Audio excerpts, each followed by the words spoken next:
तो मुझे खुद मैंने कॉल पे मुझे रास्ता ढूंढना पड़ा यहाँ तक आने के लिए।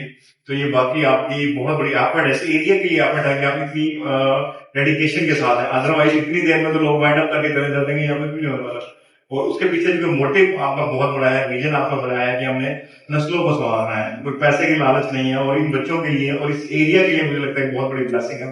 बस ये डेडिकेशन आपने संभाल के रखनी है, क्योंकि मुश्किलात बहुत ज्यादा आएंगी, बहुत दफा दिल टूटेगा। मेरे basically I am assistant professor at government secretary university.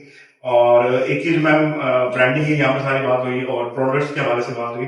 उसमें एक चीज का आपने खास ख्याल रखना है कि मैं हमेशा बच्चे जब मेरे पास आते हैं कि सर क्या चीज सेल करें, तो मैं कहता हूँ अपनी लाइफ के मसले का सोल्यूशन दे दो। जो आपको अपनी लाइफ में प्रॉब्लम है ना, 80% लोगों को दुनिया में मसला है।